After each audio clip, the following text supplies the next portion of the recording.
Hello and welcome to Days of Roar, a Detroit Tigers podcast brought to you by the Detroit Free Press. I'm your host, Tigers beat writer Evan Petzold, and as always, I'm joined by Chris Brown from Tigers Minor League Report. Chris, thank you for being back with me once again this week. Thanks for having me. It's been an interesting postseason. We've got a lot to discuss. We'll touch on the postseason, but some things that happened this week for the Tigers. Silver Slugger finalists were announced. Obviously, we talked about it last week. Dingler as a Gold Glove finalist. Silver Slugger finalists came out this past week. You have Riley Greene named one of 6 finalists in the outfield, joining Cody Bellinger of the New York Yankees, Byron Buxton of the Minnesota Twins, Aaron Judge of the Yankees, Julio Rodriguez of the Seattle Mariners, and George Springer of the Toronto Blue Jays. And then the surprise Silver Slugger finalist, Zach McKinstry, named one of 3 Silver Slugger finalists at the utility position, joining Maikel Garcia from the Kansas City Royals and Ben Rice from the Yankees. 3 of those 6 outfielders will win. Only 1 utility player will win. So who are your thoughts on outfielders, utility players? Who do you think comes home with the Silver Slugger awards? And will any Tigers be getting hardware in that category?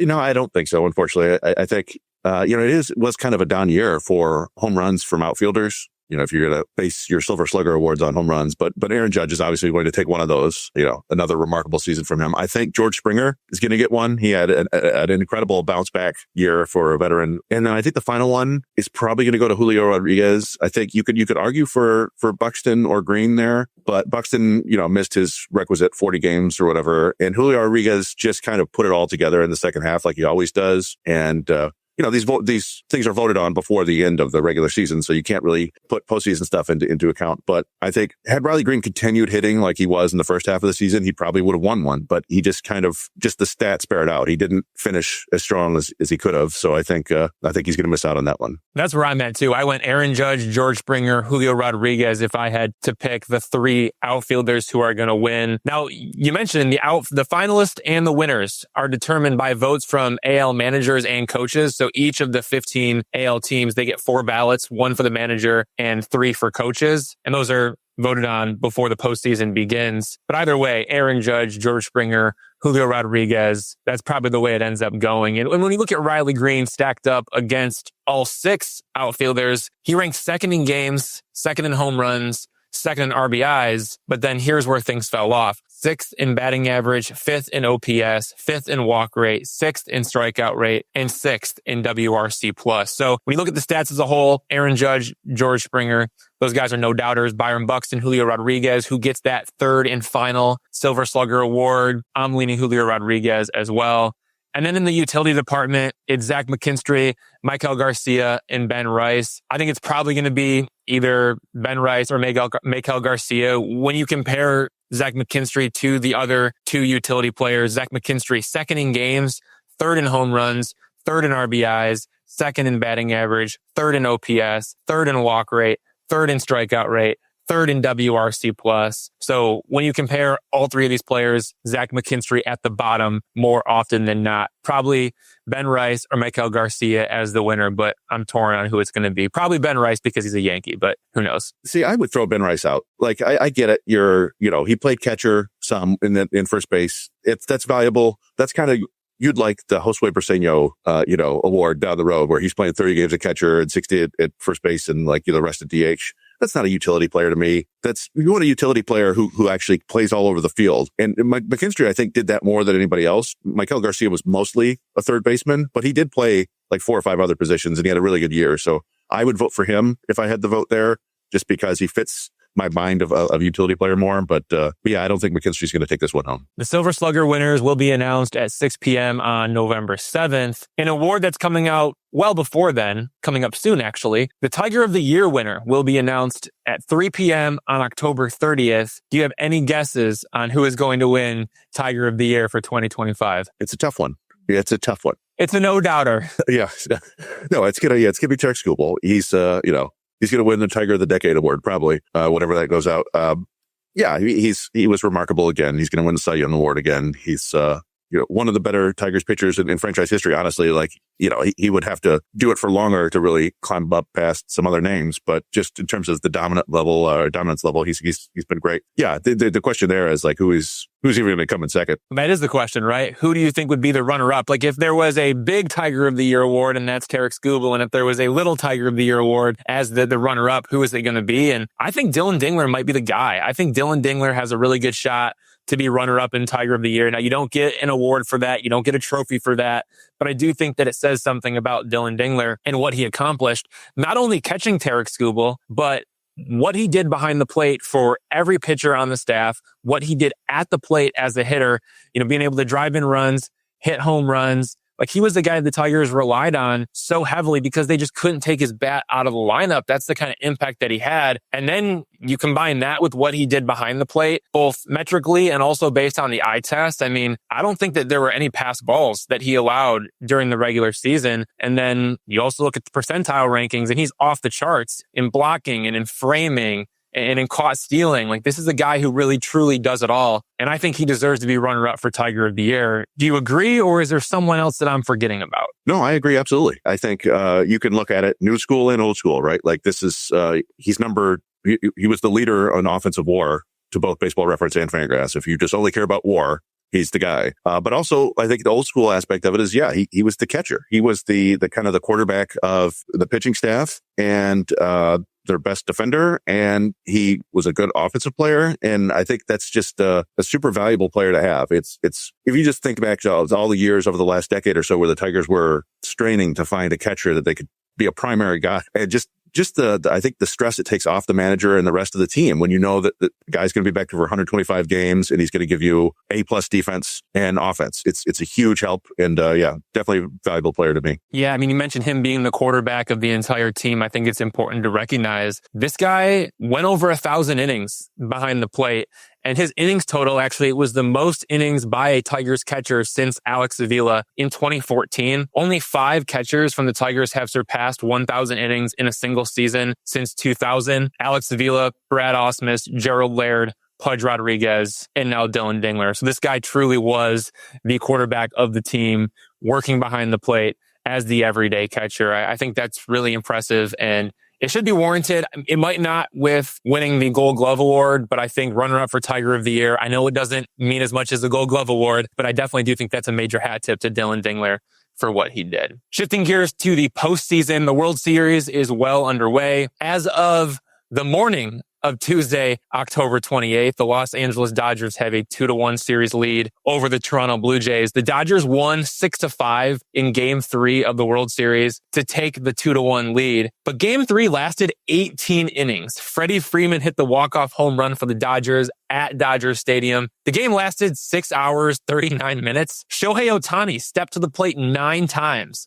He had 9 plate appearances in Game 3 of the World Series, setting the postseason record and tying the all-time record. He went 4 for 4 with 2 home runs, 2 doubles, and 5 walks. Not only did he become the first player in MLB history with 3 multi-home run games in a postseason, but he also became the first player in MLB history to be intentionally walked 4 times in a postseason game. He was intentionally walked in the 9th inning, the 11th inning, the 13th inning, and the 15th inning. We are out of ways to describe his greatness, but actions speak louder than words. And he's pitching. He's going to pitch Game 4.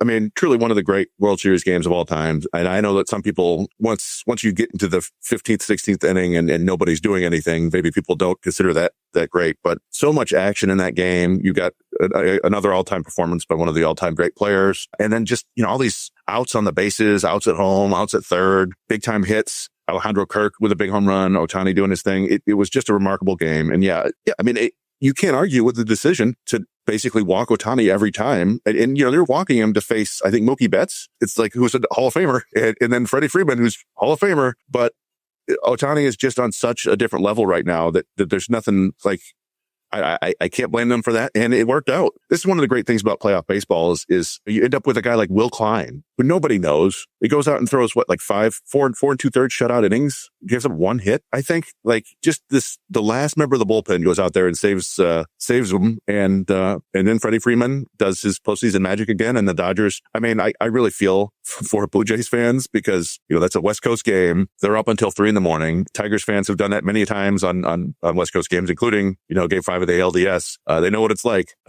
It's just, that's a heartbreaker, but truly an epic game. Now that I think about it, the Blue Jays probably should have just intentionally walked Shohei Ohtani for all 9 plate appearances, right? And they probably would have won the game before it even went to extras when you consider Shohei Ohtani had the 2 home runs, he had the 2 doubles. I mean, if you intentionally walk him, those are not home runs. So that makes a difference in the game. I don't know if that's a strategy moving forward. It would be a bold strategy, but maybe it would pay off. All right, let's get into the big 2. Question 1 of the big 2. What is your overall team grade for the Tigers in the 2025 season? And how do you evaluate pitching, hitting, defense, and coaching? For me, I gave them a team grade of a B. And the reason for that being manager AJ Hinch set this goal back in December of last year before the 2025 season. It was actually at the winter meetings. And he set the goal of, we want to win the AL Central. The goal was to win the American League Central. That's what the Tigers wanted to do in 2025. Now, the Tigers finished with an 87-75 record. They returned to the postseason for the second year in a row, but they failed to accomplish that goal of winning the division. They collapsed. They had 13 losses in their final 16 games. They blew the 15.5 game lead over the Cleveland Guardians in the AL Central. So when you consider all of those things, and at the same time, they still got to the playoffs. They still won 87 games. Like, that's important, but they didn't accomplish their ultimate goal. That's why I gave them a B for the overall team performance. What are your thoughts on the team as a whole? And then how about as we get into pitching, hitting, defense, and coaching? Yeah, I kind of didn't come up with a total grade until I went through all those categories. I ended up with a B- actually, which is, it feels a little harsh for me. I typically try to be a little positive, but yeah, I mean, when you look at it, and anytime you make the postseason, it's good. But when you look at the shape of that season and how they had one of the greatest collapses in baseball history, lost the division, and they won a playoff round and made it to game 5, but just the way it worked out, it's hard to give them better than, sort of slightly above average grade for me, because it just, the parts weren't all there. And I think that's fair. And when you dig into pitching, hitting, defense, coaching, I think it kind of tells the story of a team that has an overall grade of a B or a B-. I mean, I know hitting was talked about by Scott Harris, the president of baseball operations, and AJ Hinch, the manager, at the end of season press conference as being the reason why the Tigers were ultimately doomed in 2025. And you can pin a lot of their struggles down the stretch on the hitting. But I look at the pitching as a whole, and I gave pitching a C because among the 30 MLB teams, the Tigers ranked 17th with a 3.97 ERA. They were below average among the 30 teams, ranking 17th in the ERA department. That's all that I really care about when it comes to the grades, is like, what is your actual production? I don't really care about expected ERA or FIP in this situation. I want to know, what'd you do for me? And the Tigers were below average in the pitching department. Starting rotation ranked 11th. The bullpen ranked 17th. And when I take a step back and I look at who are the players on this roster, or who were the players on this roster, the Tigers had 39 players step on that mound in 2025. I only view like 5 of them as clear positives: Tarik Skubal, Casey Mize, Troy Melton, Will Vest, Kyle Finnegan. That's it for me. Those are the only guys who I view as definitely positives. And I know Reese Olson got injured, and I know Jack Flaherty had his up and downs. But at the same time, when you can only look at 5 guys and say, yeah, like those 5 guys were reliable pretty much from start to finish, outside of Troy Melton, who came up, that's a little bit concerning. I think a lot of guys fell short of expectations. And Tarik Skubal obviously being the anchor of everything that the Tigers do pitching-wise, pitching staff would have had a 4.25 ERA without Tarik Skubal compared to a 3.97 ERA with Skubal. So that 4.25, 3.97, that's a gap that probably separates average from below average. That's what you're like without Tarik Skubal. I just view it as nothing more than an average pitching staff. That's why I gave them a C. Yeah, actually, I kind of split it up into starters and relievers. And I think the end result is a C. I was pretty positive about the starters. I gave them a B+. And yes, that's largely because Tarik Skubal is a monster, but you get credit for having monsters. It was a pretty good starting staff because you have the Cy Young winner. But, Flaherty and Mize ended up being roughly average-ish starters. Flaherty's ERA was high, but the strikeouts were there. He was okay. Olsen was good when he was healthy. You saw some positive signs from Melton, and Montero was solid in his role. Job was kind of replacement level, but he seemed like he was getting better before he got hurt. The biggest negatives for the rotation, I think, were the trade acquisitions. Morton and Paddock really dumped that. And, the spot starters every now and then weren't all that great. But to me, I gave the bullpen a D+, which is maybe a little harsh. But, they had a middling ERA, the lowest strikeout rate of any bullpen in baseball. And by the end of the year, there were basically two guys they could rely on, Will Vest and Kyle Finnegan. There was, so you had six other guys who you didn't really trust. And they made a lot of attempts to improve the bullpen in the offseason and at the trade deadline, but none of them were really great other than Finnegan. And so it ended up being a pretty rough relief war. Now, they still managed to kind of pitch pretty well in the postseason, but overall in the regular season, I kind of, I said they weren't good enough. And so that comes out to be about a C on overall. For hitting, I know Scott Harris pinned the Tigers' downfall on the offense, but I'm going to give hitting a B+. Among the 30 MLB teams, the Tigers ranked 12th with a 730 OPS and 11th with 4.68 runs per game. Tigers were a top 15 offense for the first time since 2016. Based on WRC+, there were above average performances from Kerry Carpenter, Dillon Dingler, Riley Greene, Colt Keith, Spencer Torkelson. That's your young core of position players. 5 of the 9 lineup spots, they produced above average. However, shortstop, third base, center field, and designated hitter were below average. The addition of Gleyber Torres was huge. I mean, he was an on-base machine. I know he struggled down the stretch, but I think he really stabilized everything. He carried the Tigers in walk rate and strikeout rate. I think those are two things that can define a healthy offense. Gleyber Torres provided that for the Tigers. He was a big stabilizing force. I do think the Tigers, if they want to take that next step, though, they have to reduce their strikeout rate. It was the root of their late season collapse. They ranked 27th in MLB with a 23.9% strikeout rate, ahead of only the Baltimore Orioles, Colorado Rockies, and Los Angeles Angels. So only those 3 teams struck out more often than the Tigers. It didn't help that Riley Greene, the guy who kind of makes everything go, he had north of a 30% strikeout rate. He also set a franchise record with 201 strikeouts. He struck out in all but 2 of his 23 games in September. And then the walk rate, the Tigers ranked 14th with an 8.4% walk rate.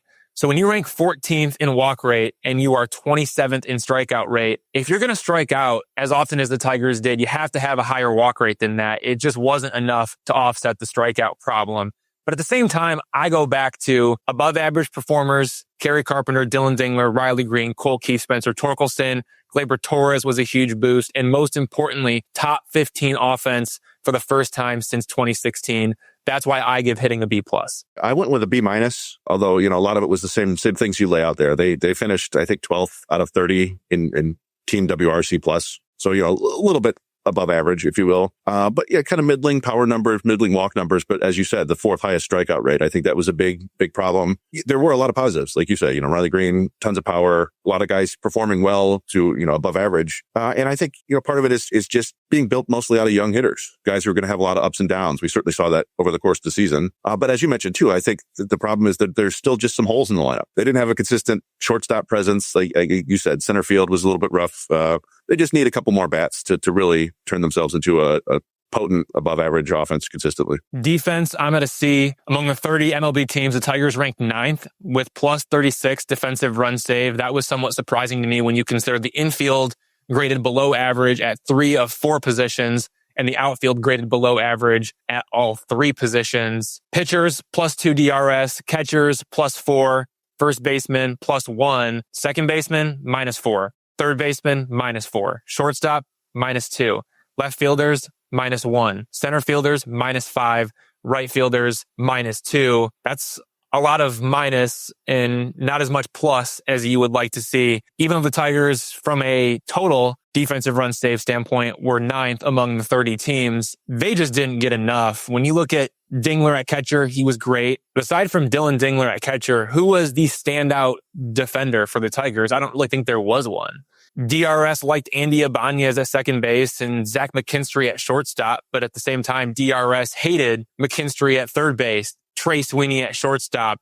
Riley Greene in left field went from being like this plus defender in left to now being -5 defensive runs saved in left field. I do think center field, though, was the biggest problem for the Tigers in 2025 from a defensive standpoint. And it started with Parker Meadows getting injured in spring training. Then he came back. Then he got injured again. So he missed a lot of time, and it was -1 defensive run saved across 468 innings in center field from Parker Meadows. Again, -1 DRS from Parker Meadows. He is supposed to be an elite defender. So when you look at it, Dillon Dingler may be the only real plus defender, at least from like an everyday player standpoint, that the Tigers had in 2025. I do think that the sum of the parts were maybe better than the individuals, but that's why I'm giving the defense a C. Yeah, I went with a B there. I think, as you laid out, like the advanced metrics are kind of average to slightly above average there. They were good defensively at the most important position on the field to me, which is catcher. And I think that I put a lot of weight into that. And then beyond that, like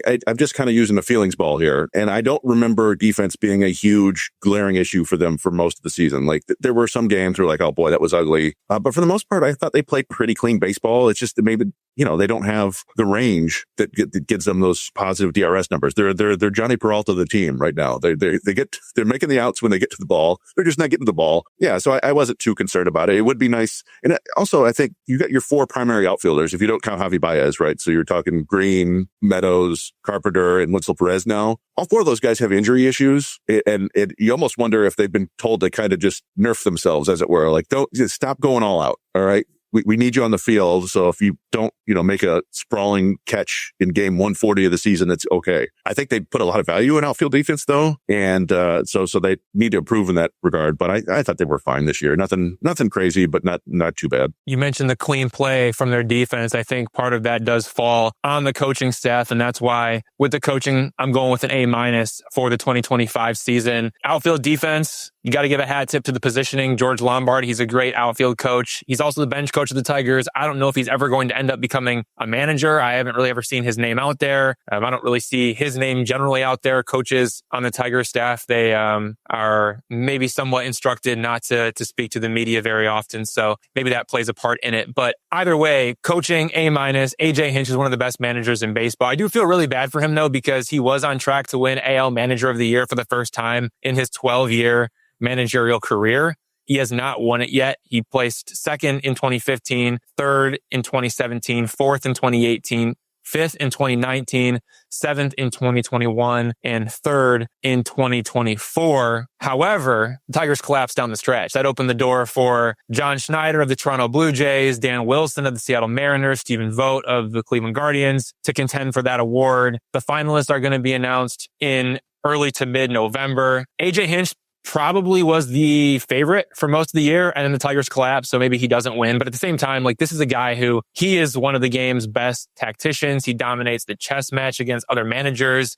It's pinch hitters. It's pitching changes. I mean, this is a flawed roster that he is able to maximize and get the most out of. The only reason I didn't go with an A, because again, I believe in AJ Hinch. I think what he does is outstanding, and I truly believe that he is one of the best managers in baseball, even though the coaches on his staff are not allowed to talk to the media. What if AJ Hinch would have sent Skubal back out to the mound for the 7th inning of Game 5 in the ALDS? And that's the only reason why it's an A- as opposed to an A, because I'm not going to be able to forget that. Yeah, I'm good with that. I think that's a proper grade there. And I agree. Like, it's odd that he's kind of like the Chris Sale of managers, right? It's just top 5 finish after top 5 finish before ever winning. But yeah, I mean, I think if you took a survey of other MLB coaches, they'd probably name AJ Hinch the best manager of baseball, or certainly top 2. So it is kind of funny that he hasn't won it. But I guess if you're starting from that lofty position, then you have to do more to earn the actual award. But yeah, like, I don't know about that Game 5 decision. I don't know how much of that was Hinch, how much of that was Skubal. I mean, they talked before that inning, and I think they decided that was going to be it for Skubal. But I rarely, if ever, feel like AJ Hinch makes a mistake, like an obvious mistake. Like, there were some odd things that happened in the postseason where they were playing, and down the stretch where they were clearly pressing. Even like everybody was pressing. The players were pressing, the coaches were pressing. And so some things didn't work out. But generally speaking, I understand his philosophy, and I think he's a pretty dang good manager. Yeah, the process is always very sound for AJ Hinch, and the results will be what the results will be. But the process is sound because of the preparation. He's one of the most prepared managers in baseball as well. Question 2 of the big 2. What are 3 things you learned about Tigers players in the 2025 season. Chris Brown, take it away. Thank you. Yeah, I mean, this is kind of branching off your article, right? So you gave me first dibs on this. So I took Dillon, Dingler, Reese Olson, and Will Vest. And for Dingler, I think we learned that the Tigers have a huge piece of the future in place. He's not exactly young. He's 27 already, but catchers peak late and they arrive late usually. And he's still in his first 600 career plate appearances. It kind of feels odd to say that because he just took the job and feels like a 10-year vet already. But he's probably going to get significantly better offensively over the next couple of years. Now, catching does a toll in your body, so we can't guarantee that. I think Alex Avila's best year was his first full season, but he's already one of the best defensive catchers in baseball. So I think it's entirely probable that he's going to be the Tigers' WAR leader over the next 3 to 4 seasons total, because he's just good on both sides of the ball. With Olson, I think we learned that we can't really count on him to be healthy for a full season.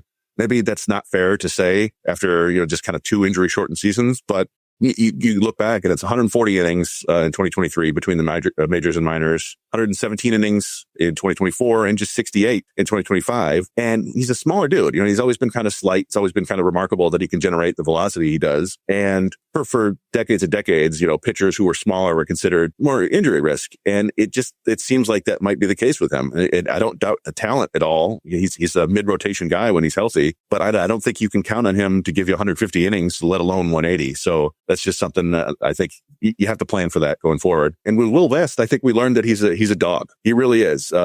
And the Tigers have one of the better relievers in baseball. Now, relievers are crazily volatile, but he had a couple hiccups over the course of the year. All relievers do, but it's funny to think over the last couple of years. The number of guys who came in to close. You had Alex Lang, you had Jason Foley, Bo Brisky was in that role for a little bit. Tommy Kahnle and Finnegan, and Vest just ended up outlasting them all. And he's been the best of them all, and he's been absolutely nails in the playoffs. Just remarkable. Now 1 earned run on 5 hits with no walks and 18 strikeouts in 14 career playoff innings. He's just the dog, and I think that's a huge asset for the Tigers. I'm going with Riley Greene, Spencer Torkelson, and Jackson Jobe. For Riley Greene, this was a big year for me to evaluate. Is this guy going to go from all-star to superstar? And what we learned is that Riley Greene is not yet a superstar, and he is also running out of time to become a superstar. Can he still become a superstar? Of course. There's no question about that. But I would have liked to have seen it happen this year, or at least I would have liked to have seen it trend in that direction,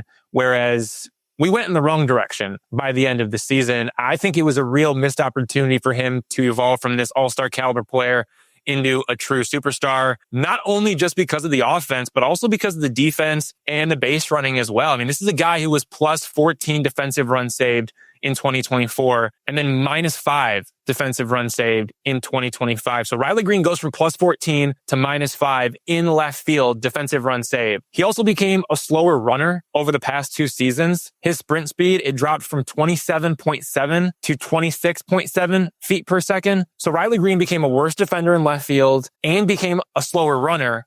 And I haven't even talked about the offense yet, where the batting average, it drops slightly. The OPS goes down from 827 to 806. The walk rate drops from 11% to 7%. And the strikeout rate drops from about 27% to 31%. So you have the strikeout rate going in the wrong direction, the walk rate going in the wrong direction, the OPS going in the wrong direction, the batting average going in the wrong direction, a worse defender in left field, and he's slower on the bases. I don't mean to pile on Riley Greene, but at the same time, that's just the reality of his performance. And I think it's fair to bring up. I wanted to see this guy take that next step, going from his age 23 season in 2024 to his age 24 season in 2025. Riley Greene is now 25 years old, and 2026 will be his age 25 season. He can become a superstar in his age 25 season, but he wasn't able to do it in his age 24 season. And that leaves me reason to be a little bit disappointed, especially when you consider this guy also led the American League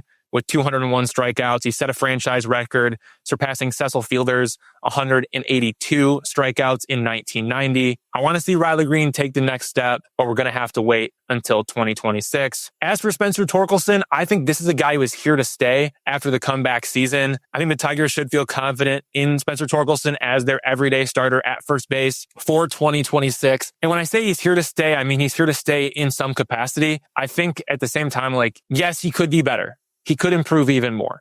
When you look at his overall offensive performance based on WRC+, he ranked 13th among the 25 primary first basemen in the big leagues. So when you're ranking 13th of 25, there is still room to get even better, but he showed a ton of fight. This was a guy on the outside looking in coming into spring training. The Tigers literally went out and got Gleyber Torres to play second base, then moved Colt Keith to first base and was like, Torque, like, we'll see what happens. I mean, they gave him outfield reps in spring training because they were like, well, we might have to try to get him on the roster. And then by the end of the year, we're talking about Spencer Torkelson being your everyday first baseman going into 2026. He showed a lot of fight. He showed he can bounce back. He'd been demoted twice to AAA Toledo in his first 3 seasons. And then now in his 4th season, no demotion for him. He hit 240, 31 home runs, a 789 OPS in 155 games. He improved in both walk rate and strikeout rate from 2024 to 2025. Those are all positive signs. It was the best season of his 4-year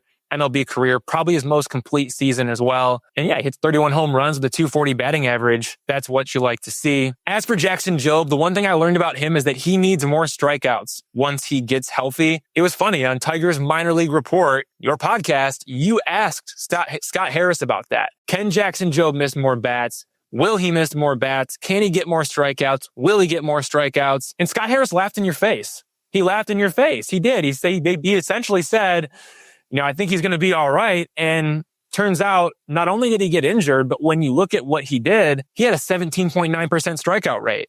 It was only a 24.7% whiff rate and a 26.1% chase rate. Those are all below average marks. He struggled to generate strikeouts because hitters were not chasing his slider and his changeup.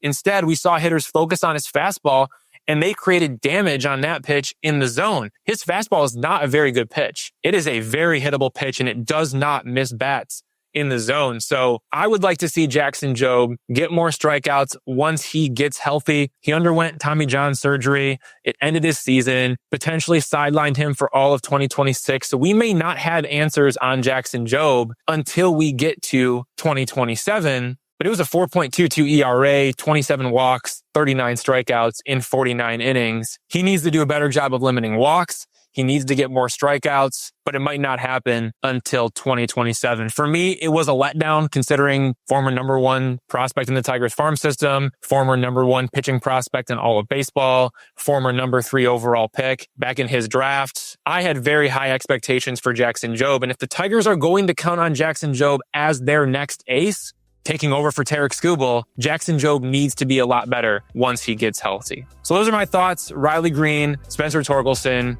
Jackson Jobe. We're going to talk about more of those players and more of your players after the break with Dan Dickerson, radio voice of the Tigers. We'll be back with Dan shortly.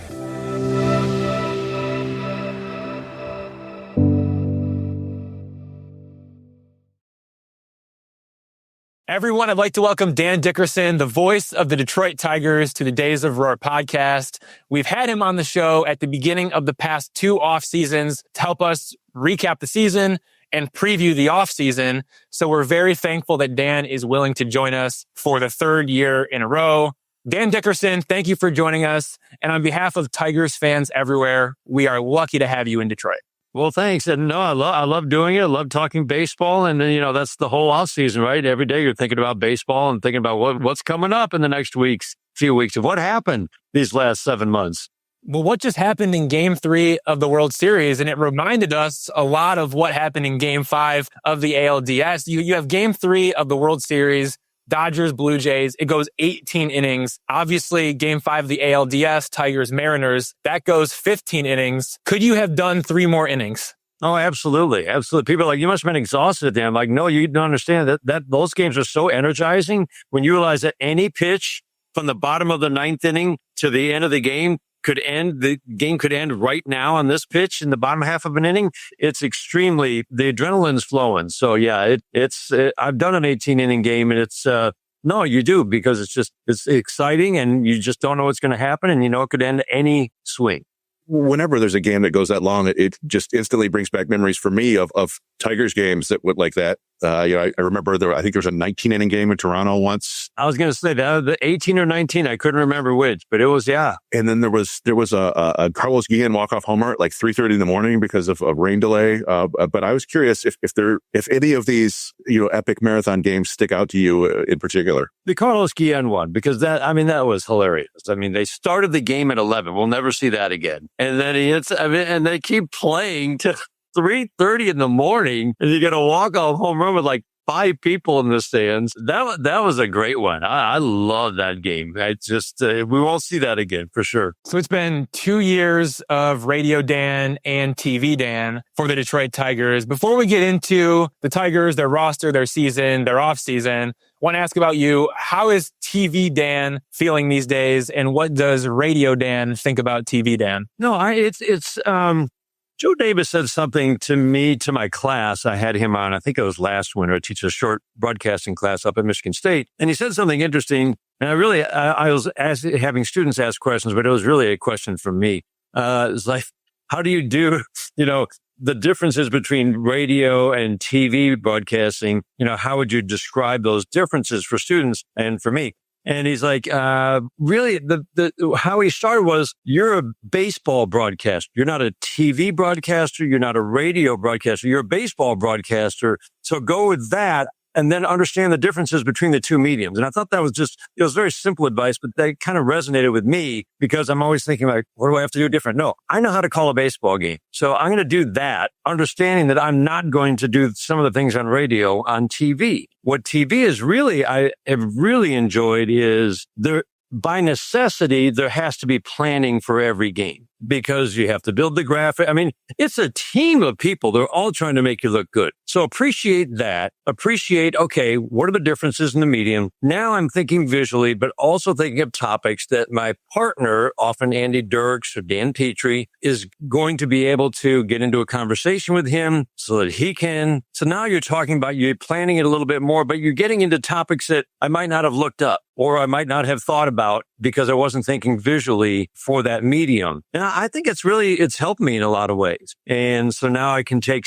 because it makes you prep a little bit differently, or I started looking at different things. I started looking at, some of the StatCast data, which I've been not afraid of, but man, you can go down rabbit holes, right? But I really did this year pay a lot more attention to pitch shapes, individual pitches, how effective they were left, right. And one of you guys, I think it was Chris McCoskey, I was like, how do you figure out which pitch is against each side of the plate? And somebody showed me, I think it was Chris, showed me, the breakdown on StatCast. So all those kinds of things I probably wouldn't have done or would have done maybe later or to a lesser degree if I wasn't doing TV. Well, I can tell you from Tigers fans everywhere, at least the ones that I talk to, they appreciate you and they love hearing from you, and now seeing from you more often now that you jumped on the TV side a little bit as well. To dig into the Tigers, what's your evaluation of the 2025 season as a whole?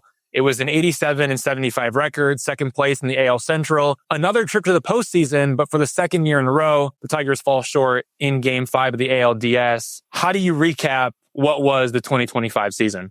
Yeah, I was trying to figure out going into, AJ and Scott's postseason presser, what did I think? I wasn't there. So what would I want to explore? What areas would I want to explore? And I know that Scott talked about the hitting, and I love Scott, and I just respect him so much in terms of how he assembled this roster, how he's got this team back to the postseason with a lot of young talent. But I had really, going into that, looked at the pitching side of the equation. And I felt like, 25 games above 500, lose 12 of 13, win 18 of 25 to get back to 25 games above 500. This is how streaky the second half was, right? Starting with that Seattle series. Now you're back to 25 games above 500. So 78 and 53. So to me, it's a lot about the 9 and 22 finish. And I was looking at the starting pitching, and I go back to that because the bullpen had the best ERA in the American League in August, 2.98. Starting at the end of August, the last 33 games, Tarik Skubal,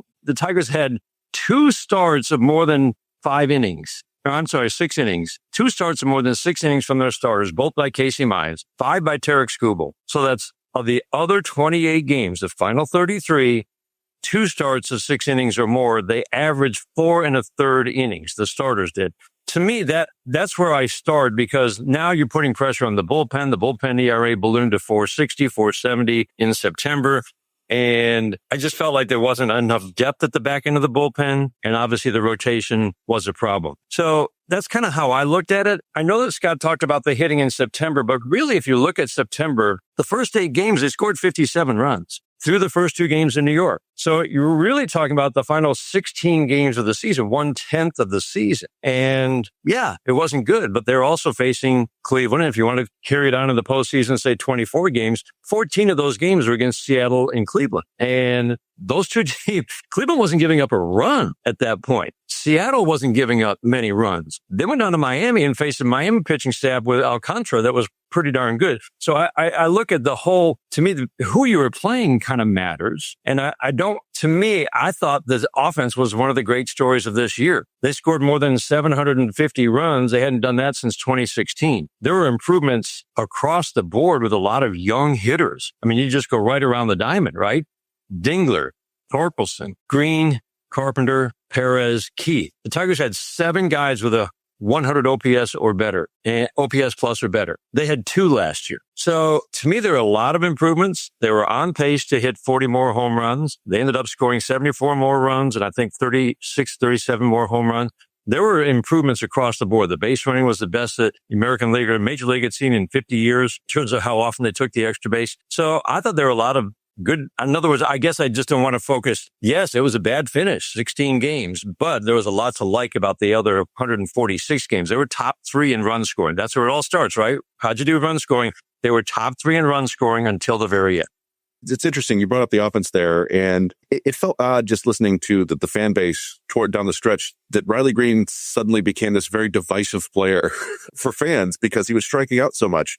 And I know I listened to you for many years, and I know you're a big fan of line drive rate. But I'm kind of curious, Riley Greene, obviously he's going more for launch angle these days, and the result was 36 home runs, 111 RBIs or whatever. But I'm curious where you come down on that. Do you think it went too far? Do you think he needs to get back to that line drive stroke a little bit? It's one of the more puzzling seasons of productivity combined with swing and miss that you'll maybe ever see. He still hit almost 260, which is kind of crazy with the strikeout rate at 30%. 30% to me is always the number where that gets worrisome. Power hitter to me, you can be in that 25, 6, 7% strikeout rate, and I still think you're okay. So that was a concern. I guess what I look at is this is his age 24 season. He's just had back-to-back 800 OPS seasons. I was looking at that today. There have only been 25 players in the last 15 years to have 2 or more 800 OPS seasons by age 24. That list is a really good list of hitters. Take a look at it. I mean, it's a lot of guys you go, I'd take that guy. So I guess what I'm thinking is progress isn't linear. We always hear that. Were there step backs in areas that I look at? And anybody looks at strikeouts up, walks down, not good. And yet 36 home runs, 111 RBIs. He attacked first pitches. He had a lot of success attacking first pitches. I think it was a puzzle to me. So in other words, what was he being asked to do this year? Maybe he was being asked to, hey, take your shot more often. These coaches do an incredibly good job with approaches and game planning and understanding when to take your shot, when to try to do damage, and that's the one thing I would say that we didn't see from Riley this year. In a situation where you just needed a base hit, it felt like he was still trying to drive the ball and trying to go for the extra base power. But with Riley, maybe he was just being asked to do that more. So, okay, now he's bumped his home run total up to 36 RBIs. He was a productive hitter. And then you think he went through a 40-game stretch where he had 4 walks and 59 strikeouts. That's while he was still being productive, although it was starting to tail. But I mean, I can't put those numbers together. I do think he's enormously talented, and I do think there are some positives to take. So to me, it's like, okay, let's blend those 2 seasons together and see if you can marry the concept of do damage and hit home runs, but also make sure that when the Tigers when you just need contact, AJ always says, not just touching the ball, but when you just need to think about getting a base hit, that he can do that. I think the strikeouts will always be there. I don't think it'll be 200 again. I think he can cut it back down to that 25, 6, 7% range. have the walks back up. And I think I think he's still a guy who can be an 850 OPS guy, and that's pretty good bat. One of the biggest success stories for the Tigers was the development of Dillon Dingler into the number one catcher on their roster. He started off as the backup catcher, quickly became the starting catcher when Jake Rogers went down with the injury. Dillon Dingler, what he did was just fantastic. 4.1 F4, that tied for third in the big leagues behind only Cal Raleigh and Alejandro Kirk. What does the future look like for Dillon Dingler? Do you think this is repeatable? And how impressive was what he was able to do both at the plate and behind the plate? No, I'm glad you brought him up because, man, he did it all this year. And not only the strongest arm behind the plate in the major leagues by quite a bit, but also teams just stopped running. I think Kansas City was the only team, and they were the best by far. I look at not only caught stealing percentage, but how often do teams even bother to attempt to run? And the Tigers have the second fewest stolen base attempts against them. And that's partly Dillon Dingler. He did so many things well. He's so athletic behind the plate. Man, the blocking skills. I think watching those receiving skills that both he and Jake Rogers have gotten so good at, the improvements offensively. He kept that average. Did he finish above 270? I think he might have fallen just below it, but he was in that 260 to 280 range, generally plus or minus 5 points from 270 all year. In a league that's hitting 240, that's not a small thing. So I just think there's incredible upside. You've been around him enough. I mean, his day-to-day demeanor to me just impresses me. He's like, nothing ever seems like a big deal. It's like, I got this. I love it when he walks out to the mound for a mound visit. He doesn't do it very often, but he's got that really slow walk when he wants to maybe buy a little time or just let the pitcher know, hey, we got to just slow this down a little bit. I don't know. There's a presence about him. I think that was one of the best developments of this year. Yeah, he ended up hitting 278, which is 278. That's impressive. Yeah, catching is a very difficult job. And we talked about it earlier about, it's still a fewer than 600 career plate appearances. So there's room to grow there as a hitter too.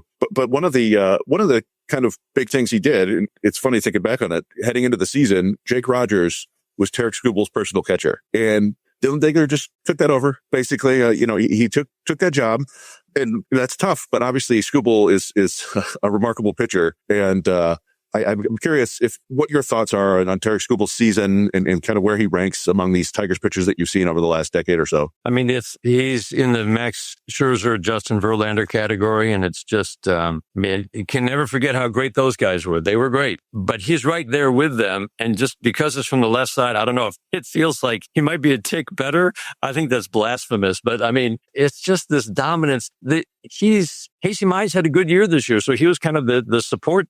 But there wasn't a lot of depth in that rotation. So you think how many times in the second half you're like, man, Tigers need a win. Skubal's on the mound. Okay. I mean, every time he took the mound, it's like, we need a win. The expectation is you have to win this game today. And he embraces it. He loves it. And to see him basically duplicate his unanimous Cy Young Award season from a year ago. And in some ways, with the strike throwing just a tick better, a little more swing and miss, some ways better. But the reliability of having him, and this is what I think about so much, when you talk about, well, they can't re-sign him and it's not going to happen and they may have to trade him. It's like there is such a value, and you see this, you guys see this. I mean, to having a Tarik Skubal on your staff and knowing that he's on the mound today, that lifts up the whole team. But also when you're going through maybe a little rough period, you also know that he's going to be starting in a couple of days if it's not a Tarik Skubal start day. His preparation, his work ethic, his dedication to his craft, he just wanted to get better in some ways this year. I think you were there in Seattle, Evan, at the start of the year. He's like, I have to be good. I have to be good with where I am and not have to always reach this next level, that I'm just going to continue to work on getting better at everything. And he did this year, and he does. And I just think having a guy like that on your staff, on your team, it's hard to put a price tag on it. I know they're going to put a price tag on it, but it's really special. And the impact is wide, not just on the day he starts. And the person, can we mention the person too? I mean, he's one of the great people you're ever going to meet. With all that being said, I want to follow up on the big offseason topic, which is what are the Tigers going to do with Tarik Skubal? We know he becomes a free agent after the 2026 season. We also know that he's about to become the first back-to-back American League Cy Young winner since Pedro Martinez in 1999. 2000, you have seen generational pitchers, Justin Verlander, Max Scherzer, now Tarik Skubal.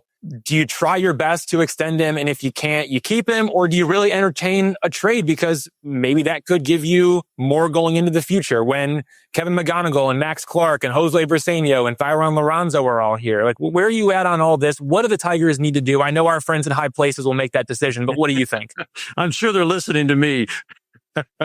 Well, I like what Tarik Skubal said after the loss. It's like, our standard now should be the World Series. Win the World Series. Not just, I mean, he didn't say this, but not just win the division. They haven't done that yet, and reach the postseason, but win the World Series. And that's what Scott talks about. That's what we want to do. That is our goal every year. And that's how the good executives think. I'll never forget asking Dave Dombrowski after the 119 loss season in 2003.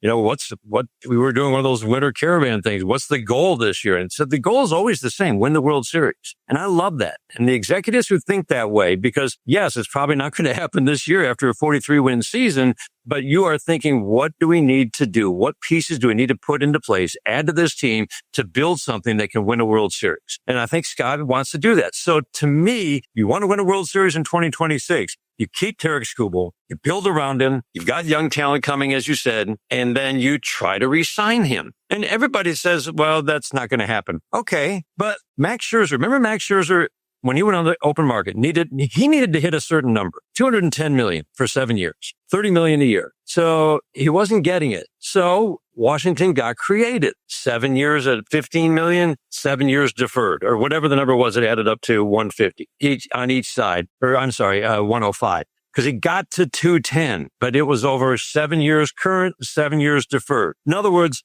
you can get creative. What is the number for Tarik Skubal? We see $400 million thrown out there. Okay, that's the opening bid in the negotiation. But you have to figure out, and this is what the good executives do. What's the number he needs to get to? Figure out that number, figure out creative ways that you can get to that number with, again, we've seen many creative contacts, Ohtani certainly, with deferred money. And when you think about the value of keeping him and you think, well, that's a lot of money to pay him in the future, the value of having him and perhaps winning World Series with him to me is, I don't know. I think Chris Ilitch is, look at his dad. His dad certainly it was a little more free spending, but I think Chris is very open about the fact that he's willing to spend at the right time. When you think about losing Tarik Skubal, it's like, okay, now our road to the World Series might have to go through Tarik Skubal, a team that has Tarik Skubal. You just made that road harder.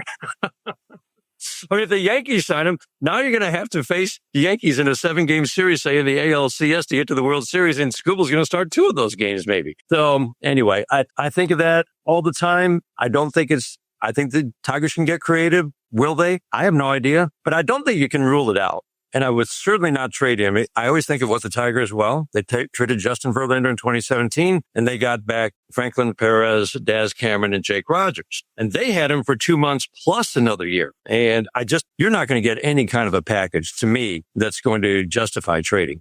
There's a lot of things that are difficult to do in baseball, but I think finding that Cy Young level ace is probably the hardest thing to do for a team. And you have him right now. And even beyond that, if you look at his postseason performance, he's proven that he steps it up. The ERA is down to 2. The strikeout rate's like 14. 6 to 56, right? 6 walks, 56 strikeouts. Come on. Yeah. So I mean, even if you can't re-sign him, I do think that you kind of owe it to the team and the city and yourself to at least try again with him, because you're not going to be able to replace that. That said, if it doesn't happen, do you see any of these younger pitchers that the Tigers have? Maybe you throw Reese Olson in there, but Jackson Jobe, Troy Melton. Do you think any of those guys can eventually step in? And they're not going to be Tarik Skubal. They're not going to be that top ace in baseball. But do you think any of them have what it takes to be kind of a number one for the Tigers? Yeah, I think Troy Melton is certainly in that category. Casey Mize made big steps this year. And then toward the end, remember he had that long bullpen session right before the Mets start in early September. We saw better stuff and a little more swing and miss in his final 4 or 5 starts. Not every start, but he put together 3 starts in a row with some double-digit swing and miss, and he hadn't really done that all year. So I hold out hope that he's still progressing and still could be a number 2 guy. And he's on his last year too, isn't he? But Troy Melton intrigues me from that first start where he's down 5-0, 10 batters in. The way he finishes that start by striking out, I think it was 5 of the last 7, all swinging. And we just saw that swing and miss stuff, especially as a starter. And it was stuff, not just the live fastball, but I mean, it's a true 5-6 pitch mix. I'm intrigued by him. They started against Colorado. That was good offense. That was good offense even away from Colorado. And Arizona. And he shut them down over 7 innings. That's one of the best starts I've seen by a young pitcher in a long, long time. So we didn't see a ton in terms of innings logged or starts, but I'm intrigued. I think he's right up there. I think Reese Olson is so good, and I just worry that maybe his frame can't hold up to the stuff in terms of the effort expended to get, 95, 97, because it's been 2 injury-shortened seasons. So I worry about him, but I love the kid. I think he'll be a big part of this rotation. Now you have to figure out a way to keep him healthy. But those are the 2 that jump to mind especially. But I mentioned Cater Montero real quick. In this regard, I think the Tigers found a reliever in Cater Montero in the postseason. It's like he's earned a spot. He's earned a spot in the rotation for next year. No. I love his stuff out of the bullpen. It was 97, 98. And that's what we were missing as a starter. We were seeing 94. It was down a full mile an hour from the year before. That was really good stuff. A multiple inning reliever, 96 to 98 with stuff. I'm intrigued. I thought he was really good. Yeah, I mean, he fits into that category for sure as another young guy. I did briefly mention Jackson Jobe, and I don't know if it's just kind of an incomplete because, he got injured so early and you didn't see the swing and miss stuff, particularly with him, and he's going to be gone for most of next year. But I don't know if you saw anything in particular that you really liked or were worried about. No, I saw a guy. I mean, I think of Justin Verlander, his rookie season. There wasn't much swing and miss. He had a strikeout rate in the 6s. But he had stuff, right? So I saw stuff, and now I saw a young pitcher still learning how to mix his pitches, sequence, and learn how to get major league hitters out. And that's job one. And then you go for the swing and miss when you can win that race to 2 strikes. So yeah, I would agree. Kind of an incomplete. I did see stuff. He reshaped his slider. I guess did he call it I forget what he called it. It's been so long since I've seen him pitch, but I remember he scrapped the slider. That was the high spin slider that wasn't getting people out and replaced it with, was it a curveball or did he just call it a slurve? I forget. Yeah. I mean, I think his slider ended up being more of a sweeper, and then what he called the curve kind of looked like more of a traditional slider, whatever the pitchers want to call it. But I agree with you. Yeah. I still like him a lot, but I mean, let's face it, it's going to be 2027. Dan, we have 3 players who could be / will be free agents this offseason. Gleyber Torres, Jack Flaherty, Kyle Finnegan. Gleyber Torres is going to be a free agent. We'll see about the qualifying offer. Kyle Finnegan is going to be a free agent. And then Jack Flaherty has the $20 million player option. Do you want to see all 3 of those guys back? And among those 3, who do you think the Tigers need the most if they want to win in 2026? Among Gleyber Torres, Jack Flaherty, Kyle Finnegan. I'd say Kyle Finnegan. I'm really intrigued, but what does a contract look like for him? I don't know. I just looking at some initial predictions for salaries of the top 50 free agents. It's like, woo, there's some prices out there. I don't know. Does 2 years, $20 million get it done? Would they be willing to do that? I thought Kyle Finnegan was fantastic. And I think they were really pleased with, they brought him in, said, we think we know how to get more swing and miss out of him. They did. He used his splitter a lot more, although you do notice that as the season went on and when he came back off the IL, that splitter was a lot more hittable. So is that because of the injury or is it because he was throwing it a lot more than he was? Either way, they got a lot out of him. I thought he was terrific. I would love to have him back at stuff, and the splitter fastball combination works. I'd love to have him back. I'd love to have Gleyber Torres back. I don't see that happening just because by all accounts, Kevin McGonigal is going to be here next year.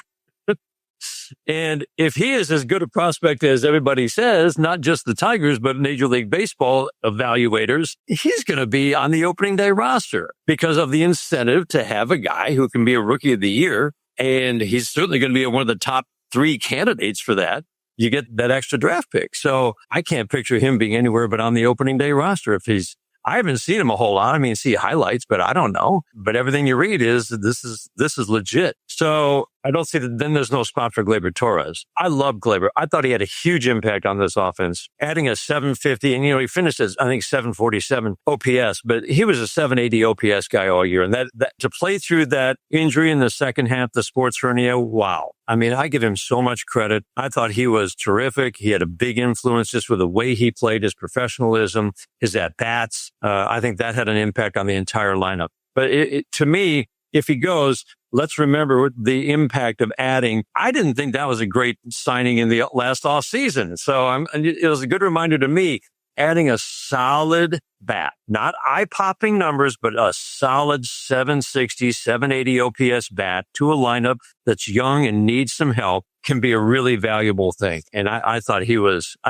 great. I think he'll be missed. Again, I don't see him coming back. I wouldn't mind having him back, but with McGonigal coming, I don't see a spot for him. And then Jack Flaherty, I think he's going to pick up he's not going to get $20 million from anybody, I don't think, after that season. And I still have hopes for Jack Flaherty. I just thought it was a puzzling season for him, just very wildly up and down. The consistency that we saw last year was absent. He had a hard time putting together even 3 consecutive good starts. He looked like he was just searching for things all year long on the mound. And that was surprising to me because the Tigers had helped him figure out how to get that good fastball back. That was the real job one when they got him in 2024. He did that because of a lot of hard work on his delivery with Robin Lund and Chris Fetter. And the inconsistency was kind of stunning because he had a good fastball this year. It was his best pitch by run value. And the start-to-start inconsistency, he couldn't limit the damage in innings. And I think that's the thing that really stood out to me. He'd get ahead of hitters consistently, 0-2,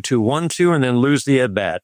He had a hard time holding it to a single digit or 2 runs, and oftentimes an inning would just implode and he'd be done after 4. So I wouldn't mind having him back, but I would love to hear what the pitching staff thinks about what led to such an inconsistent season. Because I still think my goodness, he's a physical specimen. He takes care of himself. He works his rear end off. He's got stuff.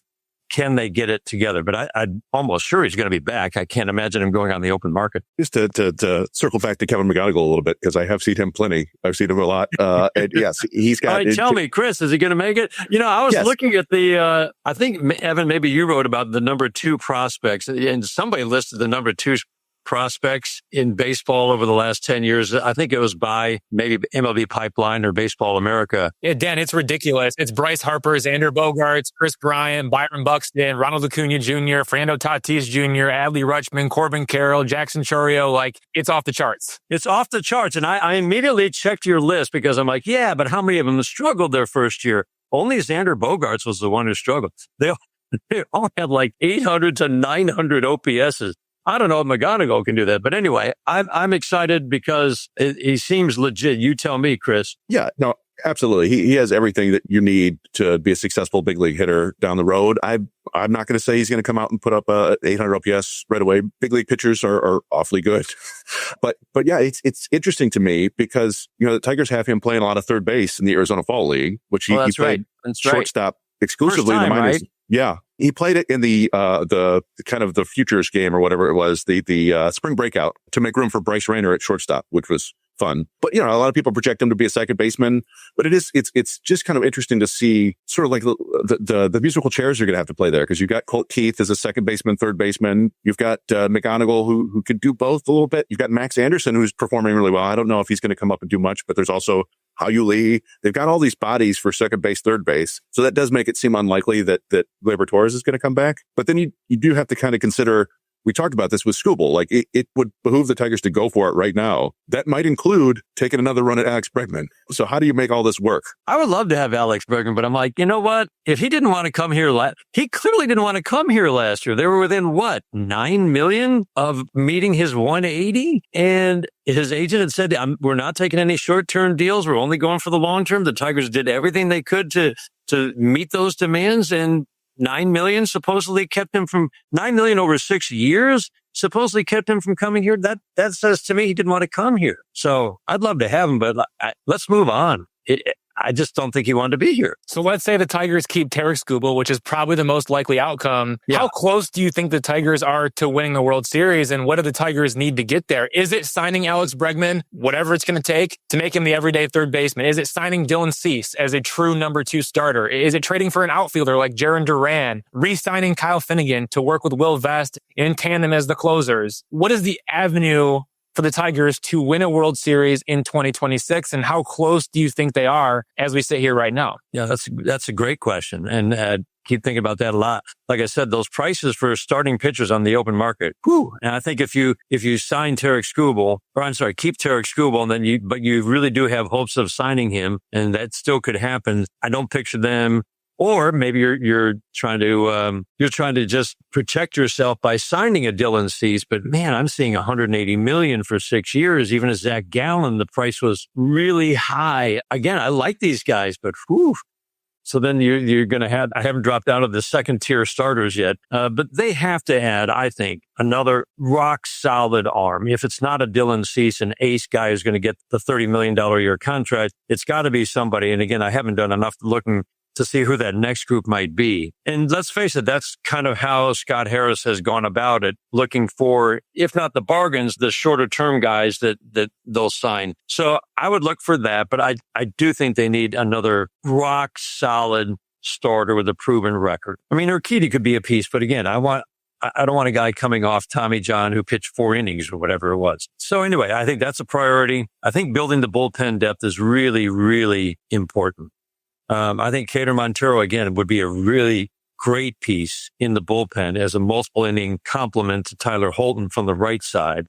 If you lose Finnegan, you're really down. Let's face it. I mean, it felt like in terms of the options that AJ had, it was Vest, Finnegan, Holton, and I think he would have rather had Holton, as the role he filled the last 2 years, that he could use him in any inning. But in terms of the late inning leverage guys, those were really the 2 or 3 that he trusted. You have to build that out a little bit wider. And do you spend, I saw 4 years, $80 million for Roberto Suarez, right? With San Diego. I'd love to have that arm. We said it going into this year, that they needed more swing and miss out of the back end of the bullpen. In terms of swing and miss, they really only had Will Vest as a guy who was above average in his ability to get swing and miss.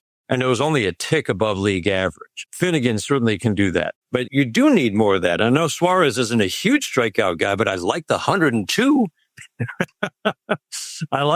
That's just flat intimidating. You bring a guy like that out of the bullpen. And that's no knock on Will Vest or Kyle Finnegan, but that's the kind of thing where you're like, whoa. So would they do that? I think build the bullpen. I do think AJ and Scott have a pretty good idea how to do it, maybe on the cheap or at least inexpensively by targeting the right guys. Clearly, that worked in the last 2 years. It did not work this year with the guys they were targeting off waivers or signing. It didn't work. Okay, let's try to figure out why it didn't work as well this year. Not just the injuries, but the guys we were targeting. And now let's try to build it again. But I don't think there's anything wrong with maybe spending a good chunk on a Suarez or a Diaz. I don't picture them doing that, but I feel like that's a big need to build the back end, the high leverage depth. And then a right-handed bat is clearly a thing that they would love to have. Would I want Alex Bregman? Gosh, going into his age 32 season, 6 years, I'd take him for 2. Come on, he just signed a short-term deal. Come on, do another one here for short, but that's not going to happen. I think he would be outstanding. But again, if the offense improves next year as much as it improved this year by 74 runs, you're going to be a top 1 or 2 offense in the American League. But everybody who's coming is left-handed, and that's the other part of the equation. You have to, and Parker Meadows hopefully is going to be healthy. So is Matt Vierling, but that's a pretty lefty heavy lineup that could be vulnerable unless you have those righties off the bench. Can we just say a nice word about Jahmai Jones when you talk about righties off the bench? My goodness, what a year he had. I just thought he was phenomenal. And again and again, toughest job in baseball, coming off the bench, delivering. I thought he was great. But I do think that is a need, but the bigger needs to me, rock solid, middle of the rotation guy. Troy Melton's going to be part of that rotation. Can't wait to watch him build that bullpen depth. because that's how you win the postseason. Yeah, I didn't have Jahmai Jones turning into Gates Brown this year, but it was a pretty remarkable performance there. It is interesting you talked about the bullpen because I agree with you. I think that was a big issue down the stretch, and it does. It's kind of my last question, calling back on your experience here. It kind of reminds me of the last time the Tigers were postseason contenders. They seemed like they had back then. It was starting pitching and offense, and the bullpen was always the bugaboo. But I'm curious how you would compare this era of postseason contention to, I don't know if we want to call it one era from 2006 to 2014, or if like two eras with a little split there, but how you compare and contrast them. That's hard. I have to really go back and look, but I do think the first thing that jumps to mind is and I started in 06, obviously, how those teams were built. And there was a lot of trades, which is another thing to keep in mind. I mean, you can add not just with free agency, right? But by making a shrewd trade, and nobody was better than Dave Dombrowski, but to get Carlos Guillen for, Ramon Santiago, Placido Polanco for Huguet Urbina. Think of just those two alone. Picking up Doug Fister at the trade deadline, picking up Sanchez at the trade deadline. It was a remark. I mean, Cabrera was a trade that they obviously signed to the long-term deal. I mean, I just thought he truly is the best I've ever seen at making trade. But so that team was built with both young talent coming up, as well as a lot of trades, identifying those players who can help. And then, of course, the obvious free agent signings like Pudge and Maglio. So different build, and that's certainly by design. Scott Harris made that clear when he came in. They want to build something sustainable, and the Tigers had something sustainable really for almost 10 years. I mean, 06 right into 16, even though they didn't reach the postseason, they're expected to going into each season for 10 years to be a favorite to win the Central and go to the postseason. So it's certainly different, but you always think that it was starting pitching that really led those teams. And I think the Tigers would like to get back to that, to have three guys that you can rely on to go 6 innings plus on a regular basis. And the Dodgers are showing, they certainly got a payroll that can support that. And we only get 20 starts out of Tyler Glass. No, that's all right. We'll take it if it comes at the right time of year. So I do think that's kind of the thing you always think of with that team. That would be the difference. How they were constructed is a little bit different. But I do feel like we're heading into a time, because of the way Scott Harris looks at this, something sustainable. I think people hear that and they go, well, that's just kind of a buzzword. But no, it's, you know what? If you're building something every single year, if you make the right moves, you can build a roster. And every year's different, right? Every year's different. It doesn't just, one season doesn't translate into the next. If you're building a roster that can make the postseason and give AJ Hinch and this staff some talent to work with and get into the postseason, look out. I mean, they can take you deep into the postseason. I do think we're entering into a time where it's going to be kind of like that same 10-year period where you will expect this team to contend every single year. And it'll be fascinating to see how Scott Harris goes about it, because it's going to be different than Dave Dombrowski. But he even said it when he took over, build the farm system to give you options to make trades. And that's where the real skill to me of a president of baseball operations or GM comes in, that ability to, they got, what would you say, by consensus, it's a top 6 farm system in Major League Baseball. It was one, but I think it was 5 or 6 at the reevaluation midseason, roughly. Okay, you've got that talent. Now identify which ones you think are going to be the ones and which ones you think you can not safely, but use as a trade piece to get what you need. And that's a real skill. And we haven't really seen it yet from Scott Harris, but he talked about it when he took over. That was one of the goals. You build the farm system so that you can get the things you need. Trade need for need with a team, or trade for, future prospects or future value for present value. That's something that we haven't seen a lot, but I think it could become a big piece this winter as they try to get whatever they need. It's a big offseason coming up for the Tigers as they shift their focus towards 2026. All right, Dan Dickerson, thank you so much for joining us to recap the season and preview the offseason.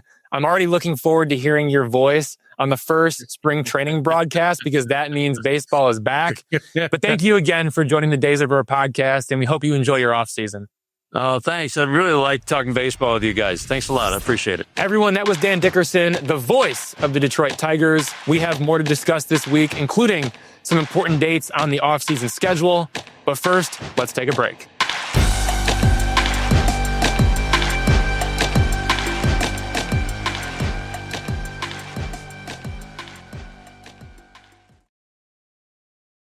We're back. Thanks again to Dan Dickerson for joining us this week. He's always a treat. He's a treasure of Tigers fans. I hope you enjoy him for the rest of his time as the voice of the Tigers. Looking ahead, the World Series is underway, as we mentioned. At the same time, once the World Series ends, the offseason is officially underway. Taking a look at the important off-season dates coming up. It all depends on when the World Series ends. Right now, the Dodgers had a 2-1 series lead over the Blue Jays. Game 4 is October 28th. Game 5 is October 29th.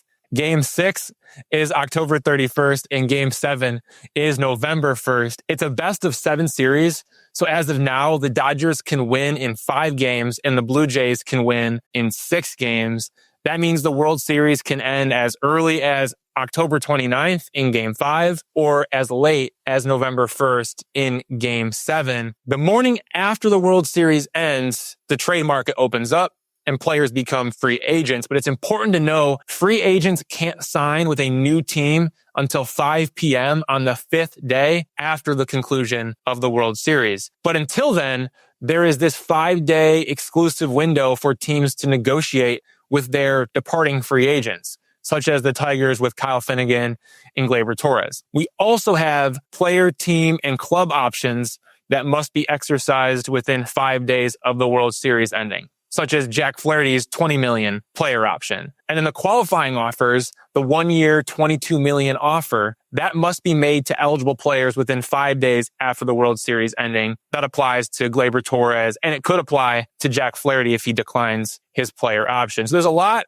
coming up, but the exact timeline is dependent on when the World Series ends. Of all those things, like, what are you watching most closely? Is it, hey, do the Tigers re-sign Kyle Finnegan in their 5-day exclusive window to negotiate with him?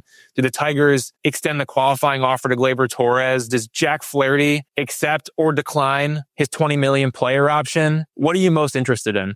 Yeah, I mean, I think those are the 3 big ones you laid out right there. I do think, two years ago, the Tigers made the first move of the offseason. I want to say when they traded for Mark Hanna. They didn't do that last year. You can't necessarily use that as an example of what's going to happen, but it would be interesting to see if they made an early trade again. But yeah, I mean, I think the Finnegan, if they re-sign him, I think you said that he wants to be here, which is a good sign. And I think they were pleased with what he did. So it wouldn't necessarily shock me if they, come out with like, oh, it's a 2-year deal or something like that. But yeah, I am kind of fascinated with the qualifying offer situation with Flaherty and Torres. We discussed it last week. I don't know if you give it to Torres, if he takes it, if Flaherty opts out and then you give him, if he takes it, it'll be interesting because that could be $44 million in payroll right there just based on these 2 options. So I'm looking at that. And then there are some other, dates throughout the offseason that are interesting to me as a minor league follower. The non-tender deadline, I think you usually see, which is, I think, 3 weeks into November, you usually see some roster shenanigans there that don't necessarily make sense. Some players get released or DFA'd, as it were, or put on waivers, but they're not eligible to be picked up by other teams, and they re-sign with the Tigers in the minor leagues. That's what happened with Wilmer Flores and Eddie Leonard last year. If people see that they've been released or whatever, they're like, oh, and then they re-sign. You go, oh, okay, never mind. So we see some of that, and then you've got the GM meetings, which I think are November 10th through the 13th, which is they're not usually as productive as the winter meetings, which are about a month later. But sometimes you occasionally see a trade during the GM meetings. Usually you see the bigger trades during the winter meetings, and that's also when the Rule 5 draft happens, where the Tigers have a handful of players they're going to need to add to the 40-man roster, and that's what I'm looking at. It's probably just going to be Howie Lee and Tyron Lorenzo mostly.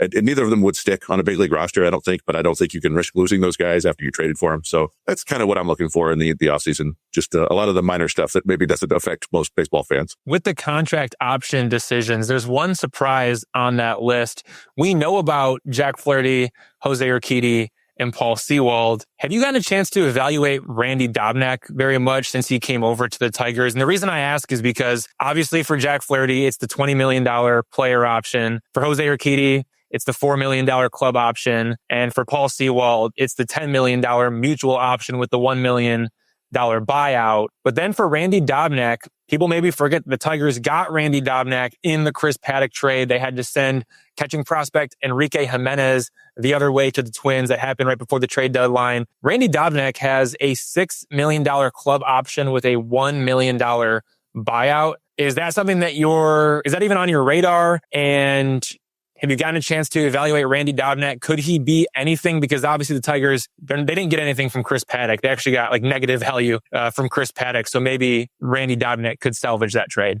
Yeah, I mean, he actually did pitch better when he came over to Toledo in the minors at the end of the year. But it's really hard to judge anything in the minor leagues, especially AAA at the end of the season. All the good hitters have gone up to the majors. All the good pitchers have gone up to the majors. It's just a bunch of veterans who are just trying to audition for new clubs. I doubt that they would keep him for $5 million or $6 million just to be minor league depth. And I would hope that they don't look at him as a member of the rotation next year. And, they've already added, they re-signed Troy Watson as like a potential minor league depth starter. I think they gave him like $1 million plus. So yeah, I'm not expecting anything from Randy Dobnak. I'll be honest, I did not like dive deep into what changed. His strikeout rate was up. His walk rate was down in Toledo, but he's never been a big strikeout guy or a big arm guy.